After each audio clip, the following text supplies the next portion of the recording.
Nous sommes regroupés 3 partis politiques qui sont totalement indépendants, mais nous nous sommes mis ensemble pour attaquer ces questions. Comment vous fonctionnez dans votre plateforme? Et nous fonctionnons, nous avons une présidence tournante de 6 mois. Je suis le premier président en exercice. Après les 6 mois de mandat, il y aura un nouveau président. Maintenant, à la veille des élections, nous irons en convention et nous désignerons un candidat unique qui représentera la plateforme pour l'élection présidentielle 2026. Alors, vous parlez tout à l'heure de la corruption. J'aimerais avoir votre réaction par rapport au fonds Covid. Le gouvernement a été accusé de corruption et a catégoriquement démenti ces accusations. Êtes-vous convaincu par ces démentis? Mais ce gouvernement a toujours démenti. Vous savez, madame, c'est une suite logique des événements. Lors de la Covid, qui était ministre de la Santé? C'est madame Jacqueline Lydia Mikolo. Mais cette dernière est encore plongée dans un scandale dans le fonds du FIGA de 3 milliards de francs CFA. Donc vous voyez, c'est un gouvernement qui est plongé que dans des scandales. Vous vous rappelez des Panama Papers, Pandora Papers, Global Witness, et récemment le président de la République lui-même a été épinglé dans un cas de corruption dans le magazine Libération. Donc nous savons très bien qu'aujourd'hui, ce pouvoir, c'est un pouvoir corrompu. C'est un pouvoir qui pille les richesses de notre pays pour aller cacher dans les paradis fiscaux.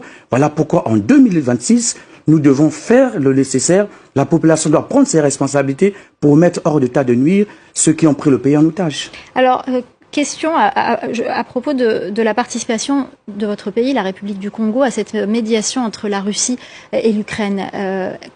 Quelle est votre réaction? Qu'attendez-vous de cette participation de la République du Congo dans cette médiation qui va partir à Moscou et à Kiev? Bon, madame, vous savez, nous-mêmes, nous avons des problèmes dans notre pays. Nous avons les problèmes des prisonniers politiques.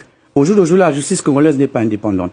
Nous avons le général Jean-Marie Michel Mokoko, André Kombi-Salsa, qui sont toujours en prison depuis bientôt 7 ans. Alors que parallèlement, nous avons vu le général Dabira, qui avait prévu abattre l'avion du chef de l'État, organiser un coup d'État, mais il n'a écopé que de 5 ans, alors que les autres ont pris pour les mêmes faits 20 ans. Aujourd'hui, on ne peut pas vouloir aller régler les problèmes des autres sans commencer par régler vos propres problèmes. Maintenant, s'il faut répondre à cette question sur la guerre en Ukraine, nous pensons qu'au jour d'aujourd'hui, il faut privilégier la paix. Nous sommes des démocrates, nous prenons la paix. Et donc, au jour d'aujourd'hui, il faudrait que les Nations Unies, il faudrait que les 2 parties, que ce soit l'Ukraine et la Russie, préconisent la solution de la paix.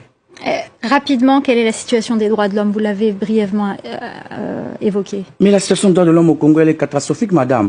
Nous avons des exactions. Nous avons au Congo-Brazzaville aujourd'hui la population qui commence à prendre ses responsabilités face au phénomène qu'on appelle chez nous les bébés noirs. On voit les citoyens congolais être brûlés. Alors que dans la Constitution, dans l'article 8, il est dit le droit à la vie est très sacré. Donc aujourd'hui, quand vous visitez les prisons, j'étais à la maison d'arrêt de Brazzaville, mais les conditions sont catastrophiques, madame.